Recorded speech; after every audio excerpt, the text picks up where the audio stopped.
Wei Tetungken. Selamat datang kembali di channel YouTube Pakin Bogor di konten kali ini di konten DPN. Hah? DPN?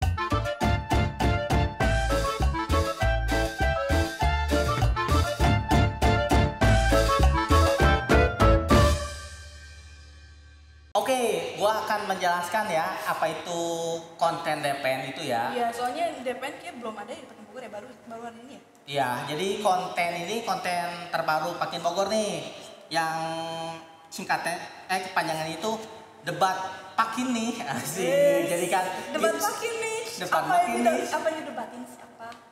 Banyak Pi sebenarnya yang didebatin tuh hal-hal yang mungkin masih kita bertanya-tanya tentang Pakin lah, tentang Mucu kan. Iya. Ini kita akan membahas, bahkan mungkin kita akan saling mendebat nih ya soal ini. Oke. Dan mungkin nanti di akhir acara kita akan bertanya kepada rohaniawan untuk nanya nih yang benar tuh yang kayak gimana gitu. Ya, yang baiknya tuh kayak gimana lah gitu, maksudnya yang ya itu.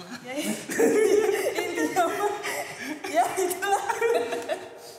Ya. Oke. Kok nih sebelum debat nih ya, kan kita udah lama gak kebaktian nih kok. Ya udah hampir 2 tahun lah. Iya udah 2 tahun ya. Ya. Kangen gak kebaktian? Kangen. Kangen banget ya. Apa yang dikangenin? Kamu. Jangan gitu lah. Aduh. Oke. Oh nih, gue mau nanya nih. Ya. Ini konsepnya aku yang bingung sih. Karena kan kita baca surat doa nih. Ada Pacen Cen Kue. Nah dulu pas lagi sekolah minggu itu bacanya Mandarin, bahasa Indonesia. Tapi sekarang malah ada yang cuma Mandarinnya doang. Terus sekarang bahasa Indonesia doang. Jadi yang bener tuh yang mana? Ya, kan daripada kan tadi pertanyaan lu kan tentang Pacen Kue ya, bahasa Mandarin full atau masih ada bahasa Indonesia kan? Dan daripada bahas itu doang, kenapa kita nggak bahas sih secara keseluruhan tentang doa Konghucu? Doa Konghucu itu full Mandarin atau emang ada boleh bahasa Indonesianya gitu? Oke, boleh lah. Kita sambil anggap aja main game lah ya. Ya, boleh. Pipi punya 2 stick. Ya. Ini stick ya guys. Ya. Yang satu warna merah. Ya. Warna merahnya, yang satu lagi polos nih. Nah, yang merah ini kontra. Ya. Yang putih ini Ya, nggak mau. polos.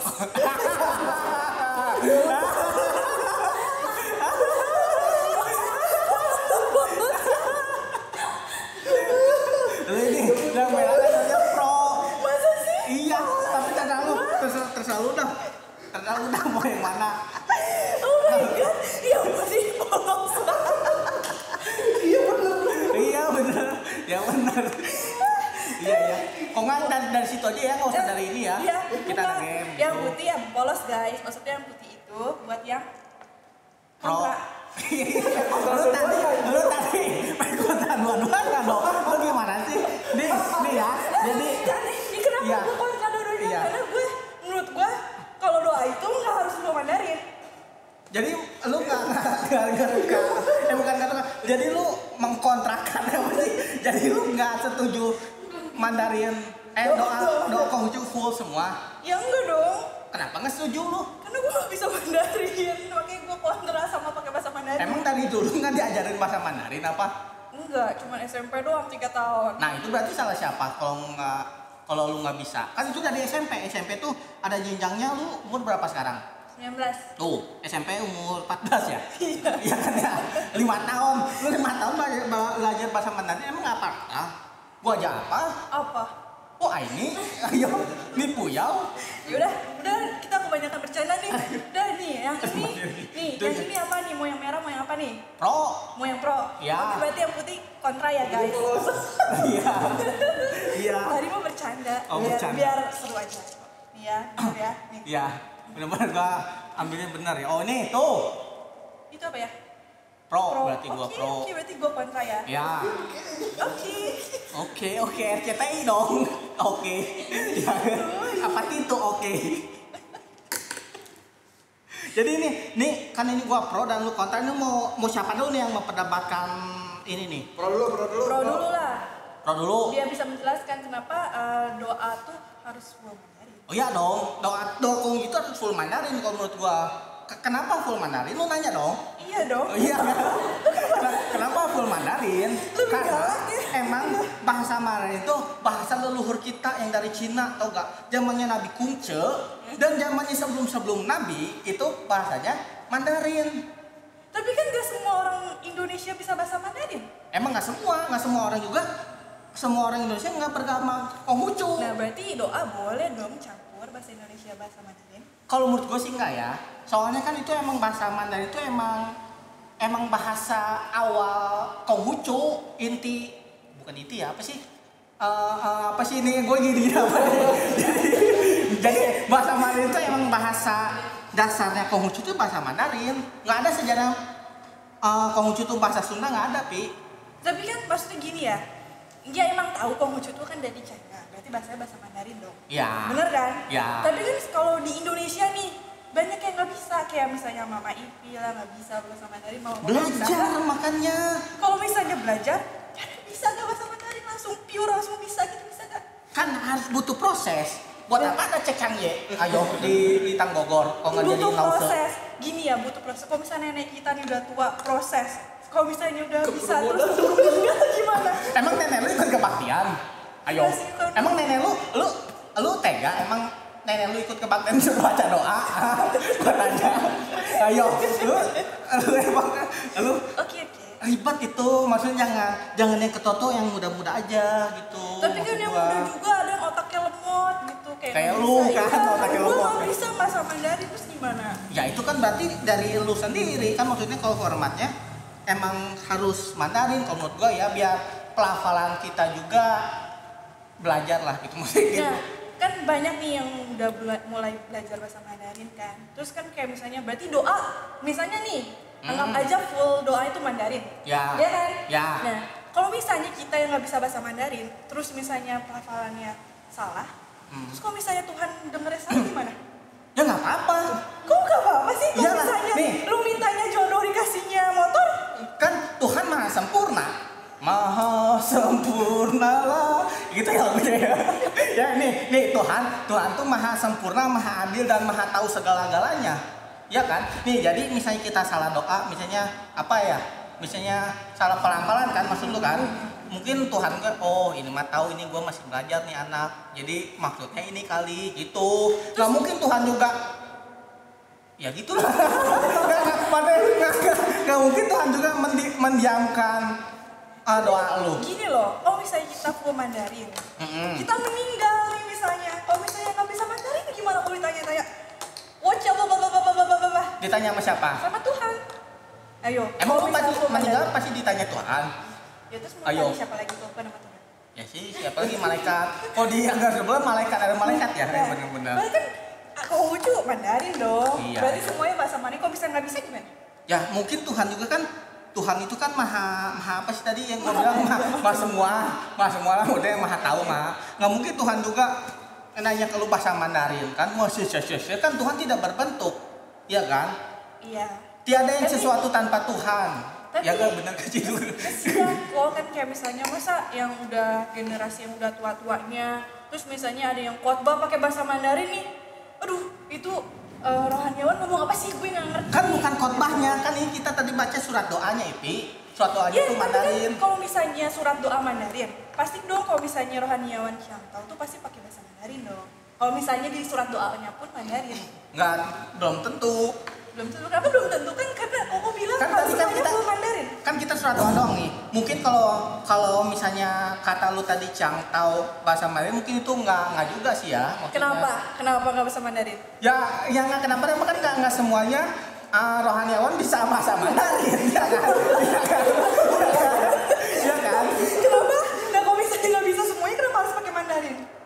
Apa maksudnya? Gimana tadi? Iya, kan kalau misalnya nggak semuanya nih kayak rohaniawan nggak bisa bahasa Mandarin. Ya. Tapi Koko bilang kalau doa tuh harus pakai Mandarin. Ya, Kalau misalnya cuma surat doanya doang yang Mandarin tapi Ciang taunya nggak pakai Mandarin, jadi setengah-setengah dong. nggak setengah-setengah dong. Kok bukan setengah-setengah? Nggak gitu? setengah-setengah. Emang lu di rumah lu Ustadz pakai bahasa Arab cara mana? Ayo gua tanya. Ya udah gini aja deh. Kita kan dari tadi memperdebatkan bahasa Mandarin, doa bahasa Mandarin kan. Ya, Kalau misalnya, ini mah misalnya, ya. kalau ditanya pakai bahasa Mandarin misalnya, Tanya apa dulu? Kalau ini puyau. Ini nih. Puyung, Pak. Iya.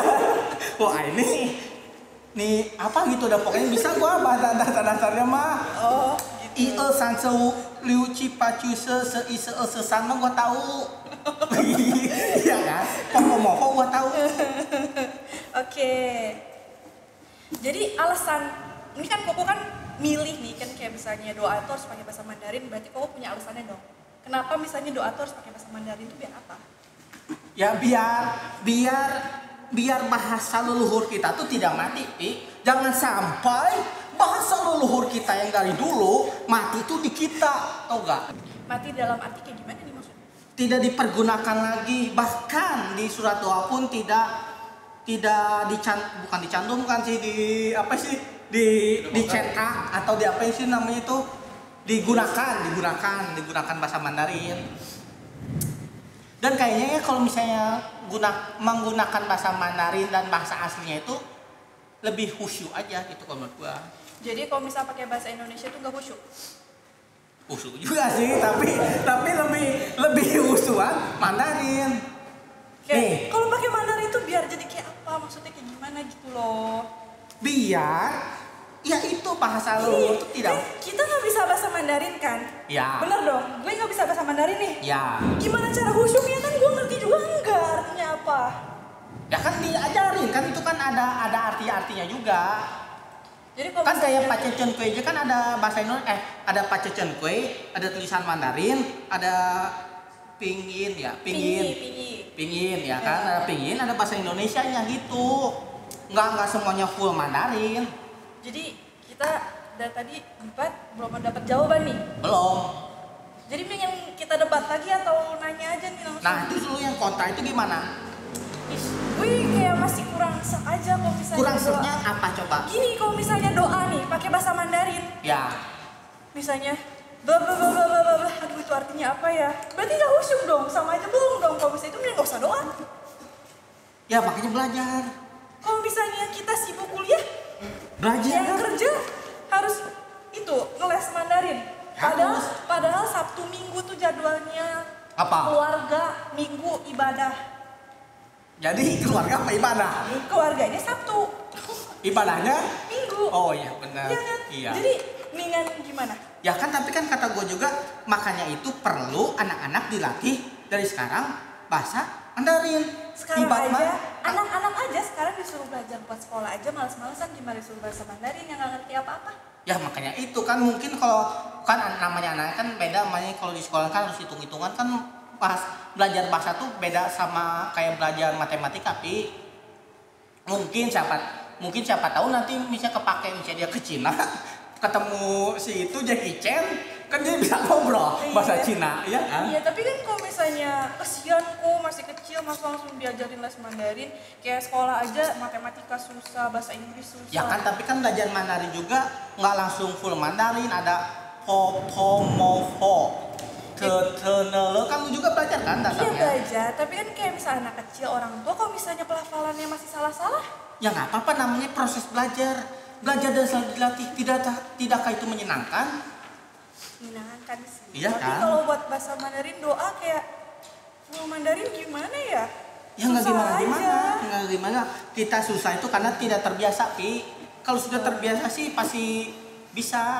Ya udah, dari tadi kita debat terus kan. Ya. Jadi kita nggak tahu nih doa tuh full Mandarin, bahasa Indonesia aja atau dicampur. Kita jadi masih belum dapat nih intinya benar apa enggak kan. Ya udah menurut Koko nih yang pro kesimpulannya tuh apa? Ya jadi kemurnian agama Konghucu itu jadi murni. Terus emang bahasa Mandarin itu emang udah bahasa leluhur kita. Terus kalau emang pakai Indonesia tuh emang kayak kurang khusyuk aja gitu kita. Jadi kalau pakai bahasa Mandarin jadi lebih khusyuk. Iya lebih khusyuk. Kalau menurut gua ya. Oke. Kalau lu sebagai kontra gimana? Iya, nih Dan sebagai tim soalnya- kontra nih.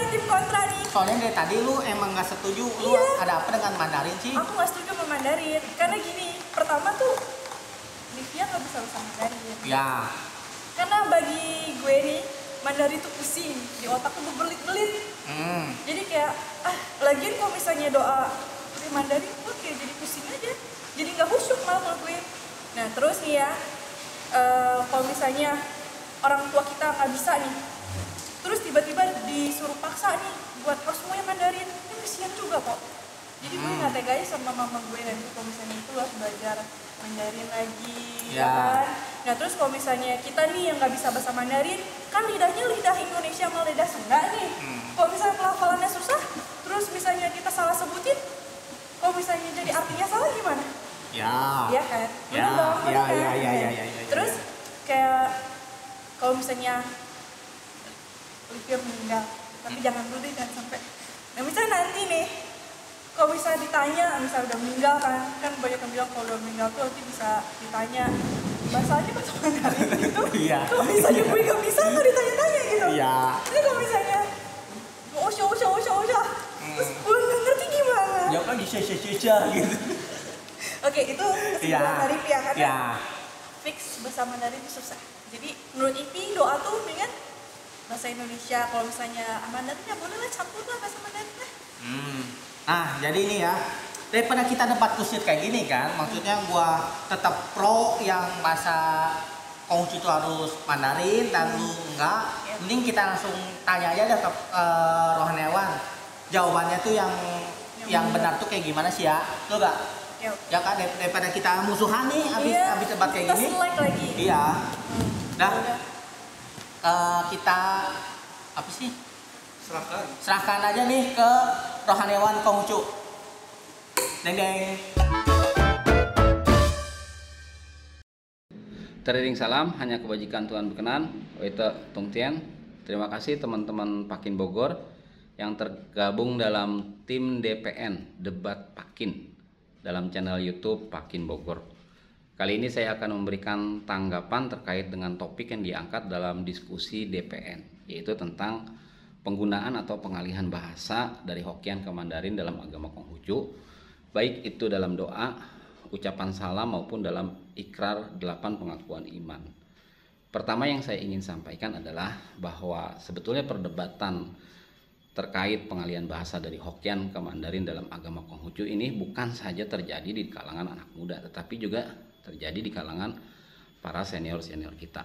Bahkan dalam tanda kutip, perdebatan yang terjadi di kalangan senior tentang peralihan bahasa ini kelihatan lebih keras lagi perdebatannya dibandingkan dengan pro dan kontra atau perdebatan di kalangan anak muda. Alasan mereka atau alasan kelompok yang kontra terhadap pengalihan bahasa ini, pertama mereka mengatakan bahwa jika terjadi perubahan dalam agama atau perubahan istilah dalam suatu agama, ini akan menimbulkan kebingungan bagi umat, bahkan akan berdampak pada keraguan terhadap ajaran atau kebenaran dari ajaran agama itu sendiri. Alasan lain, ada juga yang mengatakan bahwa mereka menemui kesulitan pelafalan dalam bahasa Mandarin, karena biasa dari Hokkien kemudian bahasa Mandarin ada kesulitan dalam perubahan pelafalan. Inilah yang membuat mereka juga menjadi kontra terhadap perubahan atau pengalihan bahasa ini. Teman-teman, sebetulnya kalau soal alasan kesulitan dalam pelafalan ini saya pikir umum ya, wajar aja. Ini kan cuma soal masalah teknis aja, jadi soal kebiasaan. Jadi seiring waktu setelah kita biasa dan kita membiasakan, persoalan-persoalan ini akan menjadi hilang. Tetapi kalau alasannya akan menimbulkan kebingungan bagi umat, bahkan umat akan menjadi ragu terhadap kebenaran akan ajaran agama Konghucu, saya rasa ini kan berlebihan. Kita tahu kan fakta bahwa di Tiongkok sendiri terdapat banyak suku, terdapat banyak bahasa. Jadi kalau kita menggunakan bahasa dalam ajaran agama Konghucu menggunakan satu bahasa tertentu, misalnya kita gunakan bahasa Hokkien, tentu saja bagi kita dan bagi teman-teman yang suku Hokkien itu tidak jadi masalah, bahkan mereka akan senang dan asik-asik aja. Tapi pertanyaannya bagaimana dengan suku-suku yang lain yang bukan Hokkien? Jadi atas dasar fakta ini, maka kemudian pemikirannya, jalan tengahnya, jalan bijaknya, penggunaan bahasa digunakanlah bahasa yang umum digunakan di sana, yaitu bahasa Mandarin sebagai bahasa nasionalnya. Jadi sebetulnya kan kasus bahasa ini juga terjadi di Indonesia, mungkin juga terjadi di negara lain dalam konteks yang lain. Misalnya Indonesia kan terdiri juga dari banyak suku, dari banyak bahasa. Jadi supaya terjalin komunikasi yang baik di ruang-ruang publik, di umum, maka digunakanlah bahasa yang umum, yaitu bahasa nasional, bahasa Indonesia. Maka tidak ada lagi terjadi gap-gap dalam komunikasi di ruang-ruang publik. Jadi alasan pengalihan bahasa dari Hokkien ke Mandarin dalam agama Konghucu, saya rasa ini sudah tepat dan cukup bijaksana dan bisa diterima oleh umum menurut akal sehat dan berdasarkan faktanya memang harus seperti itu bijaksananya. Kemudian soal ikrar pengakuan iman, jika pertanyaannya apa bahasa yang kita gunakan dalam ikrar pengakuan iman, ya tentu saja kita sudah sepakat bahwa pengalihan bahasa dalam agama Konghucu menjadi Mandarin. Tentu saja ikrar pengakuan iman juga menggunakan bahasa Mandarin. Jika pertanyaannya apakah perlu dilafalkan bahasa Mandarinnya, kemudian juga diterjemahkan ke dalam bahasa Indonesianya, jawabannya tegas, saya rasa itu tidak perlu, karena kan mengucapkan dengan bahasa Mandarin kemudian bahasa Indonesia kan artinya sama juga. Itu kan terjemahannya aja, berarti terjadi pengulangan. Jika pertanyaannya bagaimana dengan umat yang belum mengerti arti dari poin-poin 8 pengakuan itu, ya itu kan sederhana saja, tinggal dikasih tahu aja dalam kesempatan lain bahwa poin 1 artinya apa dalam bahasa Indonesia, seperti itu. Jadi sekali lagi kita intinya harus siap dengan segala perubahan ya. Kemudian kita juga harus membiasakan diri dengan perubahan-perubahan itu, karena tidak mungkin kita menolak perubahan yang secara fakta, secara bijaknya kita memang harus mengikuti perubahan-perubahan yang terjadi. Demikian dari saya, terima kasih dan salam kebajikan. Oita Tongtian.